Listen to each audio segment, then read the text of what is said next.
Hey guys, welcome to the latest update for our V.I.L project here. So for those of us who haven't been watching, we've installed a 2-course retaining wall here.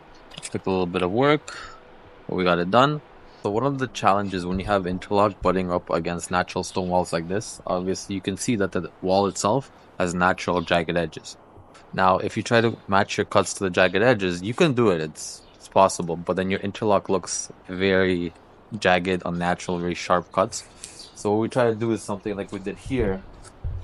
Take it 1 or 2 inches off the stone, right? And then make a cleaner, smoother cuts on the interlock and fill that gap with either pebbles, river rock, gravel, etc. The retaining wall holds back the interlock, where we continued building the interlock patio out. See, we didn't finish it here because we have to raise the ground of the soil up and put in new sod. And once we get that level up, then we'll finish the stone border there. Now, some customers, they do say they want full interlock backyards, but you really can't do that, right? There's a minimum requirements, right, for green space in the backyard, and depending on the municipality, some places 30% of your property, some places less, some places more. So you have to have some green space. Also, if you have a dog, if you have kids, you can't just have it all stone, right? But usually customers try to limit it, so we have this corner as our green space for the project. Here we have our window wells. We have to put that in before the patio. Some customers like a low maintenance solution to the sides of the house that they don't use. So something like this is perfect. There's no grass, it's all stone and it's stepping stones. You never have to cut the grass here, you don't have to sweep any leaves, no rake, nothing like that. Simple, cost efficient. People like that for the least used side of the house. So here we installed new window wells. The customer had existing ones that I'm sure you've seen in other houses, the metal ones. But those don't look good, and plus if you're trying to make up this much space, the metal obviously won't make up 3 feet of height, right? So for these we have to dig down before any of this goes in. It's one of the first things you do. So you dig down, you try to go at least 1.5 feet below where you see at the bottom here. Fill it up with new aggregates. Now you can't see it in this one, but if you take a look over at the next one over here, you can see a drainage pipe sticking at the top. Now with this one we're going to cut down at the height, but all of these have a drainage pipe just like that connected to a drainage system. Right, so any rainfall or anything that goes in here will hit the drainage pipe before it hits your window, and obviously don't want to flood the house. So for these we use stacker stones, which is an interesting choice. We square it, glue every course together. Once it's glued, the glue is set, we backfill. You can't do it before the glue sets because otherwise you're going to collapse while the glue is wet. Look over here, the customer, because they asked that we drop the level of the backyard down quite significantly from what they had, then they required steps, and this is a nicer step solution than the usual blocking cap steps that you see from prefab.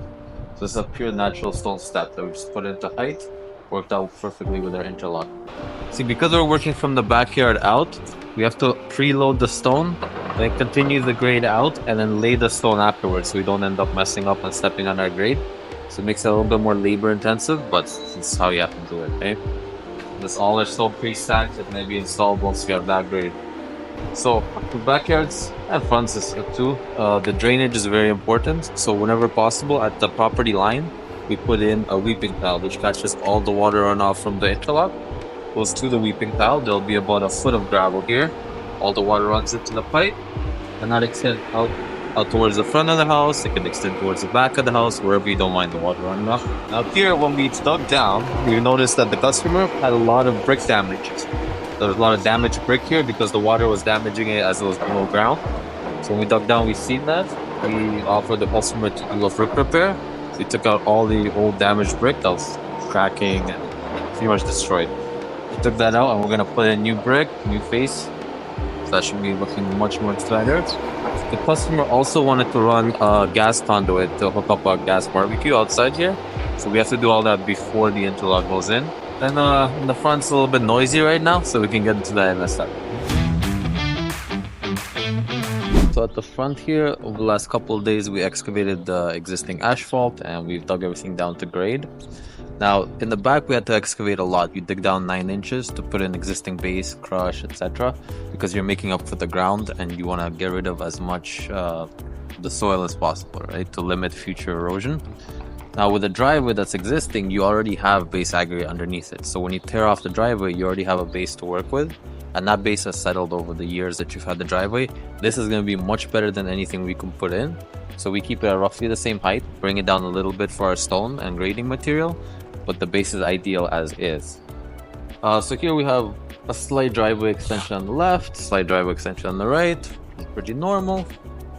A walkout area for the steps, and there's going to be a slight connecting interlock path to the side of the house. The guys here have just been compacting it. We're expecting to receive the interlock for this later on today. Also dug this out in the meantime. So as you can see in the truck, we've been doing dump runs, pretty much dump runs all day today, most of the day yesterday, just taking all the material out.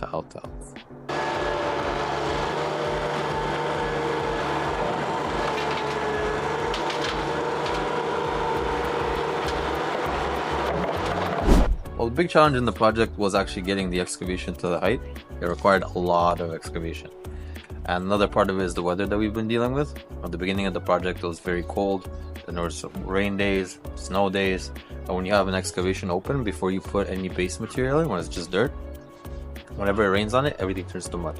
When it turns to mud, you can't do anything about it. You can't install on top, you can't add base aggregate, you have to literally wait for it to dry out, then you can keep working. So some days we have to kind of find things to do, like we do peripheral stuff, right? Like install the window wells and we can't install the interlock, or install drainage systems when we couldn't do the interlock. Here we set up a string line because we know when you're doing a driveway, you go from the top of the garage height, that's the height of your interlock, to wherever the curb is. That means it's not a standard slope, it's whatever the height difference is, that's what you go with. So here we have it marked out with the string, and that represents the top of the interlock. So we do that because when we're installing the base aggregate, the stone is 3 inches. So I want to get to the HPB 3 inches below that line. Right, so there's just a visual aid for us to spread the material so we can get it roughly into place before we do a final exact grade.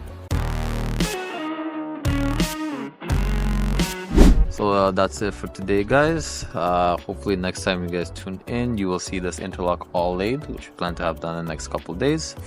And the project will be 90% done by that point. At that point, it's going to be just finishing touches, sand, here, there, small things. For anyone that's been watching the series, thank you so much for watching. Hopefully you watch this project to the finish line and the other ones that come.